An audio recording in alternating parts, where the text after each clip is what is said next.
একদিন ওমর রাদিয়াল্লাহু আনহু তার উটের যে ময়লাগুলো আছে এগুলো পরিষ্কার করছেন। অ্যাজ এ প্রেসিডেন্ট তিনি উটের ময়লা পরিষ্কার করছেন। তখন আলী রাদিয়াল্লাহু আনহু দেখে বলছেন, ইয়া আমিরুল মুমিনিন, আপনি পরবর্তী খলিফাদের জন্য কত কঠিন দায়িত্ব ছেড়ে যাচ্ছে।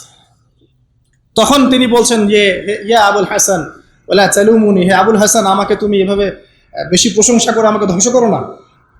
কারণ আমি ভয় করি যে ইরাকের ফোরাত নদীর কিনারায় যদি কোনো মেষপালক বা ছাগলের বাচ্চা পর্যন্ত না খেয়ে মারা যায়, আমি ভয় করি আল্লাহ পাক সেজন্য আমাকে জবাবদিহি করাবে।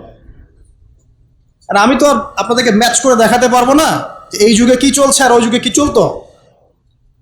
কি চলে না এখন? সবই চলে। আইনের ফাঁক ফোকর, জেনা, আপনার ঘুষ, আপনার দুর্নীতি, আপনার মাদক, আপনার প্রতারণা, অন্যের সম্পদ আত্মসাৎ, কি চলে না ভাই? এবং এগুলো যে চলে, এই চলাগুলোকে আমরা স্বাভাবিকভাবে নিয়ে নিয়েছি, মানে এগুলো হয়। ঘুষ দিতে হয়, দুর্নীতি করতে হয়, ওকে 10 টাকা খাওয়াতে হয়, তাকে 5 টাকা, তাকে 2 টাকা, কমন ট্রেন্ড আমাদের কাছে। শুধু একটা মৃত্যু বাকি আছে, খালি কবরে যান, দেখবেন একটা দিনের হিসাব কেমন করে দেওয়া লাগে, এক একটা মাজলুমের কান্নার হিসাব কেমন করে দেওয়া লাগে। আবু যর রাদিয়াল্লাহু আনহু এই জন্য বলতেন যে আমি দায়িত্ব থেকে ভয় পাই। আমি ভয় পাই যে কেউ আমাকে দায়িত্ব দিবে, কারণ নবীজি আমাকে বলেছেন যদি তোমাকে 2 জন ব্যক্তির দায়িত্ব দেওয়া হয় তাহলে তোমাকে ছুরিবিহীন জবাই করে দেওয়া হয়েছে। আর আমরা এখন দায়িত্ব নেওয়ার জন্য মুখিয়ে থাকি, আমাকে দেন, আমি ভালো, ও খারাপ, আমি ভালো। দায়িত্বর যখন হিসেব বুঝিয়ে দেওয়া লাগবে আল্লাহর কাছে, তখন আপনি কান্না করতে করতে শেষ হয়ে যাবেন। বিশ্বাস হচ্ছে না? অপেক্ষা করতে থাকেন। এই যে বড় বড় বিশ্ব নেতাদেরকে দেখছেন না, পরকালে এদের আকৃতি হবে পিঁপড়ার মতো, এই যে এতটুকু। যদি এরা জুলুম করে থাকে, পরকালে পিঁপড়ার মতো আকৃতি হবে এদের। অন্ধকার ছেয়ে থাকবে এদের উপরে, পুলসিরাতে আটকা পড়ে থাকবে। যত মানুষের হক নষ্ট করেছে সবাই এর দিকে আঙুল তুলে থাকবে যে আমার এই করেছে, আমার সেই করেছে, আমার এই দেয়নি, আমার সেই দেয়নি। দেখেন, এটা বাস্তব দেখবেন চোখ দিয়ে ইনশাআল্লাহ। আল্লাহ পাক তো বলছেন, ওয়ামা আদরাকা মা ইয়াউমুদ্দিন, তোমরা জানো যে কিয়ামত দিবস কি? সুম্মা মা আদরাকা মা ইয়াউমুদ্দিন, আবার বলছি তোমরা কি জানো না কিয়ামত দিবস কি? ইয়াউমা লা ইয়ামলিকু নাফসুন লিনাফসিন শাইআ, যেদিন কোনো মানুষ, কোনো নফস, কোনো নফসের যাররা পরিমাণ উপকার করতে পারবে না। আমি ওদিকে যাচ্ছি না, শুধু এতটুকু বলবো, প্রত্যেক পলিটিশিয়ানের জন্য একটা নসিহত, যেটা মুআজ বিন জাবাল রাদিয়াল্লাহু আনহুকে নবীজি করেছেন। হে মুআজ, ইয়েমেনের গভর্নর হচ্ছে হও, তোমাকে শাসন কার্য দেয়া হয়েছে, আলহামদুলিল্লাহ, তবে ইত্তাকি দাওয়াতাল মাজলুম, মাজলুমের দোয়া থেকে বেঁচে থাকো, কারণ ফালাইসা বাইনাহা ওয়া বাইনাল্লাহি হিজাব, কারণ মাজলুমের দোয়া আর আল্লাহর মাঝখানে কোনো পর্দা থাকে না। ব্যাস একটা নসিহত আপনার জন্য যথেষ্ট। এবার সামনে আসেন, মুআজ বিন জাবাল রাদিয়াল্লাহু আনহু সেই সাহাবী যিনি আরেকটা বিখ্যাত হাদিস বর্ণনা করেছে। এটা বলে শেষ, অন্যদিকে যাচ্ছি। সেটা হচ্ছে যে তিনি বলছেন, নবী সাল্লাল্লাহু আলাইহি ওয়াসাল্লাম একদিন আমাকে বললেন, যদি 2 জন ব্যক্তি শুধুমাত্র আল্লাহর জন্য পরস্পরকে ভালোবাসে, যদি 2 জন ব্যক্তি পরস্পরকে শুধু আল্লাহর জন্য ভালোবাসে, তাহলে এই 2 জন ব্যক্তিকে কিয়ামতের মাঠে নূর বা আলোর মিম্বর দেয়া হবে। এই যে মিম্বর দেখছেন, এরকম নূর বা আলোর মিম্বর দেওয়া হবে, যেটা দেখে শহীদগণ এবং নবীগণ ঈর্ষা করবে যে কি আমলের কারণে তাকে এই মর্তবা দেওয়া হলো। আমলটা কিন্তু মনস্তাত্ত্বিক আমল, বাহ্যিক কোনো আমল না। কি আমল? আল্লাহর জন্যে একজন আরেকজনকে ভালোবাসছে। এই ভালোবাসা আবার আপনাদের বয়ফ্রেন্ড গার্লফ্রেন্ড অ্যাফেয়ার্স না, ওইটা বলেন না যে আমি তোমাকে আল্লাহর জন্য ভালোবাসি, এটা জিনা। আল্লাহর জন্য ভালোবাসা হালাল ভালোবাসা, যেটা বৈধ। তো দেখুন, এখন এই হাদিসের সংক্ষিপ্ত ব্যাখ্যা করে শেষ করছি। দেখুন, এখানে 10টা বিষয় বলা হয়েছে, 10টা বিষয় বলা হচ্ছে। 10টা বিষয় নিয়ে 10টা লেকচার দেওয়া সম্ভব। খুব সংক্ষেপে বলছি। 1 নম্বর, নবীজি বলেছেন ওয়ালা তুশরিক বিল্লাহি শাইআ। 1 নম্বর, তোমরা আল্লাহর সাথে কাউকে, তুমি আল্লাহর সাথে কাউকে শরিক করো না। ওয়াইন কুতিলতা ওয়া হুররিকতা, তোমাকে যদি জ্বালিয়ে দেওয়া হয়, মানে আগুন দিয়ে আপনাকে জ্বালিয়ে দেওয়া হয়েছে, অথবা আপনাকে হত্যা করা হয়েছে, তারপরেও তুমি আল্লাহর সাথে শরিক করো না। এখানে একটা চমৎকার হাদিস মনে পড়ে গেল যে একদিন 2 ব্যক্তি একটা গ্রামের মধ্য দিয়ে যাচ্ছে। এই হাদিসে কিতাবুত তাওহীদ গ্রন্থের মধ্যে আছে, 2 জন ব্যক্তি একটা গ্রামের মধ্য দিয়ে যাচ্ছে। সেই গ্রামের মানুষরা মূর্তি পূজারী। তো ওদের পথ আটকে দিল, দিয়ে বলল যে তোমরা যেতে পারবে না সামনে, যতক্ষণ না আমাদের এই দেবতার সামনে কিছু না কিছু উৎসর্গ করছো। ঠিক আছে? তো একজন বললো যে আমি কিচ্ছু দিতে পারবো না, কারণ আমি তাওহীদপন্থী মানুষ, আমি কিছুই দিব না, আমি কোনো মূর্তির সামনে কোনো নজর মানত পেশ করবো না। তখন তাকে চাপ প্রয়োগ করা হচ্ছে যে একটা মাছির দানা হলেও দিতে হবে। সে বলল আমি মাছির দানাও দেব। তখন তারা সবাই মিলে তাকে ধরে হত্যা করল। নবী সাল্লাল্লাহু আলাইহি ওয়াসাল্লাম বলছেন এই ব্যক্তি জান্নাতে চলে গেল। আর যে দ্বিতীয় বন্ধু, সেই বন্ধু বলছে আমার কাছে কিছু দেওয়ার নাই, তখন তাকে ফোর্স করা হচ্ছে একটা মাছি হলেও দিতে হবে। তখন সে একটা মাছি কুরবানি করলো, ওই স্ট্যাচুর জন্য একটা মাছি উৎসর্গ করলো। নবী সাল্লাল্লাহু আলাইহি ওয়াসাল্লাম বলছেন এই মাছিটা উৎসর্গ করার কারণে সে জাহান্নামে চলে গেছে। আমি কিভাবে বুঝাবো আপনাকে শিরক আর তাওহীদ কি জিনিস? মানে লা তুশরিক বিল্লাহি শাইআ, মানে আপনার চিন্তার মধ্যে যাররা পরিমাণ শিরকি আকীদা থাকা যাবে না। আপনার কাজ আমল, আপনার আমলের মধ্যে যাররা পরিমাণ শিরক থাকা যাবে না। আপনার কথার মধ্যে যাররা পরিমাণ শিরকের ছোঁয়া থাকা যাবে না। এই তিনটা ক্ষেত্রেই মূলত শিরক হয়। হয় চিন্তায় হবে শিরক, না হলে কথায়, না হলে কাজে। চিন্তায় কেমন? এই যে কেউ মনে করছে যে আল্লাহ বলতে কেউ নাই, নাউযুবিল্লাহ। এই মহাবিশ্ব সৃষ্টি হয়েছে বিগ ব্যাং থেকে, কেউ সৃষ্টি করে না। তোমরা এগুলো পড়ো না সায়েন্সে? হ্যাঁ। তারপরে মহাবিস্ফোরণের মধ্য দিয়ে অটোমেটিকলি এটা এভাবেই সৃষ্টি হয়ে গেছে। পৃথিবী ঘুরছিল, প্রথমে উত্তপ্ত ছিল, তারপরে আস্তে আস্তে ঠান্ডা হলো, পরে হঠাৎ করে ওখানে প্রাণ চলে আসলো। হ্যাঁ, তারপরে কোথা থেকে জানি মানুষ আসলো, তারপর মানুষ গাছের ছাল বাকল করে থাকতো, বন জঙ্গলে ঘুরতো আর পশু শিকার করতো। সব বোগাস কথাবার্তা, মিথ্যা কথাবার্তা। এগুলো একটা কথার সাথে কোরআন সুন্নাহর কোনো মিল নাই। এই প্রত্যেকটা কথা পশ্চিমা সভ্যতা থেকে এখানে আসছে। এই প্রত্যেকটা কথা কোরআন সুন্নাহ বিরোধী। না কখনো বন্য প্রাণীর মতো জীবনযাপন করতো। মানুষ সৃষ্টির শুরু থেকেই সভ্য ছিল। আল্লাহ রাব্বুল আলামিন আদম আলাইহিস সালামকে কি নগ্ন করে পৃথিবীতে পাঠিয়েছিলেন? তাকে পোশাক দিয়েছেন, তাকে কৃষিকাজ শিক্ষা দিয়েছেন, তাকে জীবন উপকরণ শিক্ষা দিয়েছেন, ওয়াহির জ্ঞান দিয়েছেন, এবং এই পৃথিবীতে চলার জন্য যা যা প্রয়োজন সবকিছু আল্লাহ রাব্বুল আলামিন তাকে ওহির মাধ্যমে শিক্ষা দিয়েছেন। সভ্যতা শুরু হয়েছে একজন নবী দ্বারা। প্রত্যেক যুগে যুগে সভ্যতা এগিয়ে গেছে নবীদের দ্বারা। আর এখন আমাদের এই সমাজবিজ্ঞান বইগুলোতে পড়ানো হয় সভ্যতা শুরু হয়েছে রোমকদের দ্বারা, গ্রিকদের দ্বারা, পশ্চিমাদের দ্বারা, তাই না? এর বাইরে কিচ্ছু নাই। ফিলোসফি পড়েন, ফিলোসফির প্রত্যেকটা বই এরকমই লেখা আছে। অথচ সভ্যতা শুরু হয়েছে নবীদের দ্বারা, আর সভ্যতা শেষও হবে একজন নবী দ্বারা। তার নাম কি? ঈসা আলাইহিস সালাম। এবং তিনি অচিরে আগমন করবেন ইনশাআল্লাহ তাআলা। সেটা হতে পারে 100, 200, 300 বা 500 বছরের মধ্যে, আল্লাহু আ'লাম। কিন্তু সভ্যতা শেষ হবে একজন নবীর হাতে। তো যাই হোক, এই প্রতিটা কথাই, যেমন আল্লাহ বলতে কেউ নাই, বা আল্লাহর সাথে আরো ইলাহ আছে নাউযুবিল্লাহ, বা পৃথিবী মহাবিশ্ব আল্লাহ সৃষ্টি করেন নাই, বিগ ব্যাং থেকে সৃষ্টি হয়েছে, এগুলো চিন্তাগত শিরক। শিরক এমনও শিরক আছে এখন, আধুনিক শিরক, যে বিজ্ঞান কোনো কিছুকে প্রমাণ করলে মানুষ বিশ্বাস করে, বিজ্ঞান প্রমাণ না করলে মানুষ বিশ্বাস করতে চায় না। বিজ্ঞান বলছে এই ছবি এত বছর আগের, মানুষ বিশ্বাস করে। আল্লাহ পাক বলছেন যে এরকম কোটি কোটি বছর আগে মানুষ বলতে কিছুই ছিল না, মানুষের অস্তিত্বই ছিল না, পরে মানুষকে আল্লাহ পাক সৃষ্টি করলেন।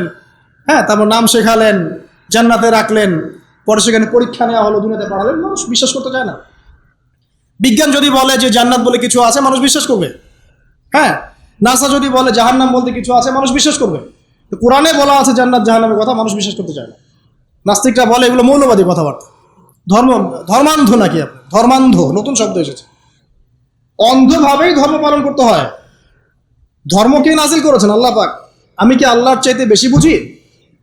তাহলে আমি যদি আল্লাহর ইচ্ছার সামনে নিজেকে আত্মসমর্পণ করে দেই, তাহলে তো আমি ধর্মান্ধই হলাম। তো সমস্যা কোথায়? তো ধর্মান্ধ না হলে আপনি ইসলাম পালন করবেন কেমন করে? আল্লাহর চেয়ে কি আপনি বেশি দেখতে জানেন? আল্লাহর দৃষ্টির চেয়ে কি আপনার দৃষ্টি বেশি প্রখর? আল্লাহ পাক যেটা দেখছেন, যেটা ওহী করেছেন, আমি চোখ বন্ধ করে সেটা পালন করছি, তা আমি তো অন্ধভাবেই ধর্ম পালন করব নাকি? কথা বুঝতে পারেন নাই? ইসলামের মৌলিক যে বিষয়গুলো, সালাত, কালিমা, সওম, যাকাত, হজ, এগুলো মৌলিক না? ইসলামের মৌলিক বিষয়গুলো মেনে চলাই তো মৌলবাদ। ইসলামের মৌলিক বিষয়গুলোকে মেনে চলবো বলেই তো আমি মৌলবাদী। আর যদি মৌলিক বিষয় না মানেন, নামাজ মানি না, কালিমা মানি না, যাকাত মানি না, তাহলে আপনি তো ইসলাম মুসলিম থাকছেন না। তাহলে মুসলিম হতে হলে তো আপনাকে মৌলবাদী হতেই হচ্ছে। কোন শব্দকে কিভাবে তাবিল করে আল্লাহ ভালো জানে। তো কোরআন এবং সুন্নাহ অন্ধভাবেই মানতে হবে। এখানে যা আছে এটাই চূড়ান্ত, এর বাইরে কোনো সত্যের উৎস নাই। হ্যাঁ, কোরআন সুন্নাহর সাথে যদি কোনো কিছু মিলে যায়, সেটা মানতে আমাদের কোনো আপত্তি নাই, হোক সেটা সায়েন্স বা দর্শন বা যুক্তি বা যে কোনো কিছু। কোরআন সুন্নাহর সাথে যাই মিলে যাবে, মানতে কোনো আপত্তি আছে? নাই। কিন্তু কোরআন সুন্নাহর সাথে যেটা মিলল না, সেটা কি আপনি মানতে পারবেন? তাহলে কোরআন এবং সুন্নাহকে আপনাকে এভাবেই মানতে হবে, চোখ বন্ধ করে কোরআন সুন্নাহ মানতে হবে। আর আল্লাহ পাক আমার চেয়ে অনেক বেশি ভালো বোঝেন আমার জন্য ভালো কোনটা, তাহলে আল্লাহ পাকের ভালো আমি চোখ বন্ধ করে মানবো না? ডাক্তারের কাছে গিয়েছেন, আপনার মনে করেন অনেক বড় রোগ হয়েছে, অনেক ডাক্তার দেখাচ্ছেন, সলভ হচ্ছে না। এর একজন বড় ডাক্তারের খবর পাওয়া গেল, যিনি মাদ্রাসা থাকেন, কথার কথা, সেখানে গেলেন, আপনাকে টেস্ট দিলেন। আপনি তো জিজ্ঞাসা করতে যাচ্ছেন না যে এই টেস্ট কেন দিচ্ছেন, ওই টেস্ট কেন দিচ্ছেন, এই ওষুধ কেন দিলেন, ওই ওষুধ কেন দিলেন, এই প্রেসক্রিপশন কেন। ডাক্তার যা বলছে আপনি অন্ধভাবে নিচ্ছেন না? নাকি আপনার ডাক্তারের এইসব টেস্টগুলো নিজে করার ক্ষমতা আছে? আপনি কি নিজে এই টেস্টগুলো করতে পারবেন? ওই ওষুধ কেন দিয়েছে, ওখানে কি গুণ আছে, কি উপকারিতা অপকারিতা আছে, এটা তো ডাক্তার ভালো জানে আমার চাইতে। তখন আমরা কিন্তু অন্ধভাবেই ডাক্তারের কথা মেনে নেই এবং ট্রিটমেন্ট নেই। আর আল্লাহ রাব্বুল আলামিন মহাবিশ্বের স্রষ্টা, তিনি জানেন মহাবিশ্বের কার জন্য কি কল্যাণকর। তিনি মুসলিমদেরকে দিয়েছেন কোরআন এবং সুন্নাহ, পুরো মানব জাতিকে দিয়েছেন। এর মধ্যে আল্লাহ পাক সমস্ত বিষয়ের সলিউশন দিয়েছেন। এখন আমি এটা অন্ধভাবে মানবো না? নাকি আল্লাহকে চ্যালেঞ্জ করবো যে কেন এটা দিলেন, কেন নামাজ পড়তে বললেন, কেন রোজা রাখতে বললেন, কেন হজ করতে বলছেন? সব কিছুর কারণ আছে নিঃসন্দেহে, কিন্তু সব কারণ ব্যাখ্যা করার মতো জ্ঞান কি আমার আছে? আমার জ্ঞান কি আল্লাহর চেয়ে অসীম, না আল্লাহ পাকের জ্ঞান অসীম? তাহলে আল্লাহ পাকের জ্ঞান যেহেতু অসীম, এই অসীম জ্ঞানের অধিকারী একজন সত্তার কাছে আত্মসমর্পণ করবো, এটাই তো ইসলাম, এটাই তো মৌলবাদ, এটাই তো অন্ধত্ব। তাহলে এইসব শব্দগুলো দিয়ে মুসলিমদেরকে ডমিনেট করার কোনো মানে হয় না, এবং এই শব্দগুলোর অপপ্রয়োগটা চেঞ্জ করতে হবে। এটা হচ্ছে মিডিয়ার মধ্য দিয়ে একটা ইসলামপন্থীদের এগেইনস্টে আদর্শিক একটা আঘাত। এইসব শব্দগুলো যারা উচ্চারণ করছে এরাও শিরক করছে। সূরা তাওবা পড়ে দেখেন, এইভাবে ইসলামকে টিটকারি করাটাকে আল্লাহ রাব্বুল আলামিন কুফরি বলেছেন। ইসলামকে এভাবে টিটকারি করার কোনো সুযোগ নাই। প্রতিটা ফান্ডামেন্টাল আমাকে চোখ বন্ধ করেই মানতে হবে, এর মধ্যে নিঃসন্দেহে আমার জন্য কল্যাণ আছে। আর কিছু কিছু বিষয়ে আমি ব্যাখ্যা করার মতো জ্ঞান রাখবো, কিছু রাখবো না। যেগুলো আমি রাখবো না সেগুলো নিয়ে এত বাড়াবাড়ি করার কিছু নেই, হয়তোবা সেই লেভেলে আমার জ্ঞান পৌঁছায়নি এখন। আল্লাহ পাক বোঝার তৌফিক দেখ। বলছিলাম চিন্তাগত শিরক, দেখেন সায়েন্স যেটা প্রমাণ করে সেটা আমরা মেনে নেই, যেটা প্রমাণ করে না সেটা আমরা মানতে চাই না। এই যে একটা শিরক, চিন্তাগত শিরক, এখন এই আধুনিক শিরকে আমরা ভুগছি। এগুলো আধুনিক আরো অনেক শিরক আছে। আল্লাহ রাব্বুল আলামিন কোরআনে একটা বিষয় হালাল করেছেন, আমরা এটাকে হারাম করে নিচ্ছি। আল্লাহ পাক কোরআনে একটা হারাম করেছেন, আমরা দেদারসে হালাল করে নিচ্ছি। এই যে আল্লাহ পাকের হালালকে হারাম করা, হারামকে হালাল করা, এটা বর্তমান যুগের, বর্তমান এই বিশ্বের আধুনিক শিরক। এটাও শিরক। সূরা তাওবার 31 নম্বর আয়াত পড়ে দেখেন। এই নয় যে এরকম শিরকে যারা লিপ্ত থাকবে তাদেরকে হত্যা করতে হবে, বিষয়টা এমন নয়, কিন্তু তারা শিরক করছে, তারা কুফরি করছে। আরও আছে ব্যাপার, এই যে কেউ চিন্তা করছে আল্লাহ ছাড়া কেউ আমার দোয়া কবুল করতে পারে, আল্লাহ ছাড়া কেউ আমার উপকার করতে পারে, আল্লাহ ছাড়া কেউ নাউজুবিল্লাহ আমার অপকার করতে পারে, আল্লাহ ছাড়া কেউ জীবন দিতে পারে বা মৃত্যু দিতে পারে, আল্লাহ ছাড়া কেউ সন্তান দিতে পারে, ইত্যাদি ইত্যাদি। মানুষ চিন্তা করছে না? অনেকে দেখি হাতের মধ্যে কিছু পড়ছে এবং তার বিশ্বাস এটা খুলে ফেললে তার ক্ষতি হবে, আছে না? অনেকে টিয়া পাখি দিয়ে ভাগ্য পরীক্ষা করছে না? অনেকে যে রাশিফল দিয়ে ভাগ্য পরীক্ষা করছে না? আগামীকাল কি হবে একদম স্পেসিফিকলি বলে দিচ্ছে যেটাই হবে। এই যে বিষয়গুলো, এগুলো সবই কিন্তু শিরকের মধ্যে অন্তর্ভুক্ত। ভবিষ্যৎ সম্পর্কে কিছু বলতে হলে বলতে হবে আল্লাহু আ'লাম বিসওয়াব, আল্লাহ পাক ভালো জানেন। তবে আপনি এস্টিমেট করতে পারেন, সেটা অন্য বিষয়। আলামাতুস সায়ানে কথা বলা হচ্ছে কিয়ামতের সায়েন্স, এই সায়েন্সগুলো আসবে। এই সাইনগুলো যখন আসবে তখন বুঝে নিতে হবে যে কিয়ামত নিকটবর্তী, কিন্তু কেউ বলতে পারবে না এক্স্যাক্টলি কত সালে, কত মাসে, কত বছরে কিয়ামত হবে। আল্লাহু আ'লাম বিসওয়াব। তো এরকম চিন্তাগত প্রচুর শিরক আছে, প্রচুর শিরক। এগুলো জানার জন্য আপনারা কিতাবুত তাওহীদ নামে একটা গ্রন্থ আছে, পড়তে পারেন। 2 নম্বর আমলগত শিরক। দেখেন আমলগত অনেক শিরক আছে। কিরকম? এই যে কেউ আল্লাহ ছাড়া কাউকে সিজদা করছে, আল্লাহ ছাড়া কারো কাছে দোয়া করছে, আল্লাহ ছাড়া অন্য কারো কাছে নজর করছে, মানত করছে। হ্যাঁ, অনেকে দেখা যায় যে কবরে গিয়ে গরু জবাই করছে, খাসি জবাই করছে না? মৃত ব্যক্তির সন্তুষ্টি অর্জন করার চেষ্টা করছে। এই যে কাজগুলো আছে আপনার কর্মগত শিরক, এগুলোর মধ্যে লিপ্ত থাকলেও কিন্তু এই মুআজ বিন জাবাল রাদিয়াল্লাহু আনহু হাদিস থেকে আমরা আসলে শিক্ষা নিতে পারি নাই, এখান থেকে বাঁচতে পারছি না। আরেকটা আছে কথার মধ্যে শিরক। কিরকম? অনেকে দেখা যায় বিভিন্ন রকম কথা বলে ফেলি, এমন এমন কিছু কথা বলি যেগুলো আসলে শিরকের পর্যায়ে চলে যায়। যেমন কি এই যে আমরাই সমস্ত ক্ষমতার অধিকারী, শিরক। যদি বলি যে আমরা এই বিশ্বের নিয়ন্ত্রণ, শিরক। যদি বলি যে বৈষয়িক জীবনে আমরা যা ডিল করব সেটাই, এখানে ধর্মের কোনো ঢোকার কোনো স্বাধীনতা নাই, শিরক। অর্থনীতি নিয়ে কথা বলতে গেলে যদি বলেন যে ইকোনমিক লাইফে আমরা ভালো মন্দ যা বুঝি এটাই, এখানে মৌলবাদী কোনো কনসেপ্ট ঢুকানো যাবে না, কোনো ধর্মান্ধ কনসেপ্ট ঢুকানো যাবে না, ধর্মকে এখানে আনা যাবে না, শিরক। ইভেন আপনি পলিটিক্স করছেন, সেখানে যদি বলেন যে এখানে আমি যা বুঝি তাই, এখানে ধর্মের কোনো অনুপ্রবেশ নাই, শিরক। আপনি ধর্মকে 5 পয়সা দাম দেন না, অথচ ইসলামের প্রতিটা বিষয়ের হেদায়েত ছিল, আপনি নেন নাই। যদি বিশ্ব যারা ডিল করছে এখনকার, এরা যদি বলে যে আমরাই বিশ্বের হর্তাকর্তা, ভাবখানা তো ওইটাই, বিশ্বের হর্তাকর্তা তারাই এখন। কিভাবে এক দেশের সাথে আরেক দেশের যুদ্ধ লাগানো যাবে, কিভাবে আরেক দেশে অস্ত্র বিক্রি করা যাবে, কিভাবে ওইখানে মহামারী ছড়ানো যাবে, কিভাবে শান্তিপূর্ণ মুসলিম রাষ্ট্রের মধ্যে একটা সন্ত্রাসী ইস্যু সৃষ্টি করা যাবে, কিভাবে ইকোনমিক স্যাংশন দেওয়া যাবে, একটা দেশকে কেমন করে ডমিনেট করা যায়, এইগুলোই চিন্তা সারাদিন।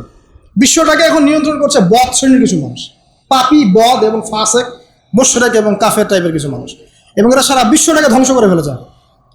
এখানে না আছে কোনো মানবতা, না আছে কোনো আল্লাহ রাব্বুল আলামিনের ঐশী কোনো গ্রন্থ, কোনো বিধান, না আছে কোনো সাম্য, না আছে কোনো বাকস্বাধীনতা, না আছে কোনো মুসলিমদের অধিকার, না আছে শিশুদের কোনো অধিকার, না নারীদের কোনো হিজাবের অধিকার, কিছুই নাই। পুরো বিশ্বটাকে এখন শয়তানি দাসত্বের মধ্যে নিয়ে আসা হয়েছে। এই সব কিছুই শিরকের অন্তর্ভুক্ত। এর আল্লাহ পাকের বিধানের 5 পয়সা পরোয়া করে না। আর যে ব্যক্তি আল্লাহ পাকের বিধানের 5 পয়সা দাম দেয় না, নিজের মন গড়া বিধান দিয়েই পুরো বিশ্ব পরিচালনা করে, এগুলো শিরকি কনসেপ্ট। এই সমস্ত মানুষকে একদিনের মধ্যে আল্লাহ পাক যদি ধ্বংস করে দেন, আল্লাহ পাকের যাররা পরিমাণ ক্ষতি হবে। আর এই সমস্ত মানুষকে যদি একসাথে আল্লাহ পাক উল্টা করে এই আপনার জাহান্নামে নিক্ষেপ করেন, আল্লাহ পাকের কিচ্ছু যায় আসবে না। এই জন্যই একটা হাদিস বলে রাখি, কিয়ামতের মাঠে 1999 জন মানুষকে আল্লাহ পাক জাহান্নামে দেবে। দেখে নিন, কিয়ামতের দিন 1999টা মানুষকে আল্লাহ পাক জাহান্নামে দেবে। দেখে নিন, নাউযুবিল্লাহ। আর 1% মানুষ জান্নাতে যাবে। এই কথা শোনার সাথে সাথে সাহাবায়ে কেরাম রাদিয়াল্লাহু আনহুম ভয়ে কাঁপতে শুরু করলেন। নবী সাল্লাল্লাহু আলাইহি ওয়াসাল্লাম বললেন, তোমরা দুশ্চিন্তা করো না, কারণ জান্নাতীদের মধ্যে আমার উম্মতের সংখ্যাই হবে সবচেয়ে বেশি। কিভাবে যাবে? ওই যে ব্যক্তি তার আমল নামায় কোনো শিরক নাই, আল্লাহ পাক তাকে মাফ করে দিবেন ইনশাআল্লাহ। আল্লাহ পাক বলেছেন, যত বড়ই পাপ করুক না কেন, আল্লাহ পাক যে কোনো পাপ মাফ করতে পারেন যদি আমল নামায় শিরক না থাকে। কিন্তু এখনকার বিশ্বের প্রতিটা সেক্টরে শিরক আছে। আপনি ভালো করে চোখ দিয়ে দেখেন, পড়াশোনাতেও শিরক আছে, লেখাপড়ার মধ্যেও শিরকি আকীদা ঢুকিয়ে দেওয়া হয়েছে। অর্থনীতি, ওগুলো পলিটিক্স টলিক্স তো বাদ, ওগুলো তো আগেই শেষ। এখন পড়াশোনার মধ্যেও শিরক ঢুকিয়ে দেওয়া হয়েছে, ধর্মের মধ্যেও শিরক ঢুকিয়ে দেওয়া হয়েছে। শিরক থেকে বাঁচা খুবই ডিফিকাল্ট। এই জন্য নবী সাল্লাল্লাহু আলাইহি ওয়াসাল্লাম এখানে বলছেন, তোমাকে জ্বালিয়ে দেওয়া হয় বা হত্যা করা হয়, শিরক করো না কখনো। আরেকটা হাদিসে বলছেন, যে ব্যক্তি শিরক মুক্ত আমল নিয়ে আল্লাহর সাথে সাক্ষাৎ করবে, আল্লাহ পাক তার সামনে আসমান জমিন সমান রহমত নিয়ে সাক্ষাৎ করবেন ইনশাআল্লাহ। মানে ধরে নেন, এটা ধরে নেন যে আপনি যদি শিরক না করেন, যে কোনো পাপ আল্লাহ আপনাকে মাফ করতে পারে, যে কোনো পাপ। এবং ইনশাআল্লাহ আপনি একদিন না একদিন জান্নাতে যাবেনই যাবেন ইনশাআল্লাহ। তবে শিরক থেকে বেঁচে থাকতে হবে, এটা খুবই ডিফিকাল্ট। আল্লাহ পাক তৌফিক দান করুন, আমিন। তারপরে আসেন পিতামাতার কথা বলা হচ্ছে। পিতামাতার অবাধ্য হয়েও না, ওয়ালা তাউক্কান্না ওয়ালিদাইক, তোমার পিতামাতার অবাধ্য হয়েও না। এখানে একটা কথা স্পষ্ট যে পিতামাতার সাথে শেষ জামানায় দাস দাসীর মতো আচরণ করা হবে, এটা হাদিসে এসেছে। আমরা এখন এগুলো প্রমাণ দেখতে পাচ্ছি। সন্তান মাকে হত্যা করছে, কোনো কোনো ক্ষেত্রে সন্তান বাবাকে হত্যা করছে, সম্পত্তির জন্য বাপ মাকে বৃদ্ধাশ্রমে রেখে আসছে, অনেক ঘটনাই ঘটছে। তবে এখানে ইসলামের বিধান চিরায়ত যে পিতা মাতা যদি কাফেরও হয়, তারপরেও পৃথিবীতে তার হক তাকে দিতে হবে, তার অধিকার তাকে দিতে হবে, তার ভরণ পোষণ, তার সম্মান, তার মর্যাদা তাকে দিতেই হবে। তবে এখন যুগ বদলে গেছে, এখন কিছু কিছু ক্ষেত্রে দেখা যায় পিতা মাতাও জালেম হচ্ছেন সন্তানের উপর, আর সন্তান হচ্ছে মাজলুম। এমন হচ্ছে না? আমি রিসেন্ট একটা নিউজ দেখলাম যে মায়ের পরকীয়া দেখে ফেলার কারণে মেয়েকে মা হত্যা করেছে। দেখেছেন? মা পরকীয়া করতো, মেয়েটা দেখে ফেলেছে, মেয়ে মাকে শ্বাসরোধ করে হত্যা করছে। দেখেছেন? নিউজগুলো দেখবেন। এখন কিন্তু সবকিছুই চেঞ্জ হয়ে যাচ্ছে দিন দিন। অনেক ক্ষেত্রে দেখা যায় ছেলে মেয়ে ইসলামের দিকে আসতে চায়, পিতা মাতা সাপোর্ট করছেন। অনেক সময় দেখা যায় সন্তান দিনের জ্ঞান অর্জন করতে চায়, মা বাবা সাপোর্ট করে না। অনেক সময় দেখা যায় সন্তান দিনই একটা মেয়েকে বিয়ে করবে, পর্দাশীল, পিতা মাতা রাজি না।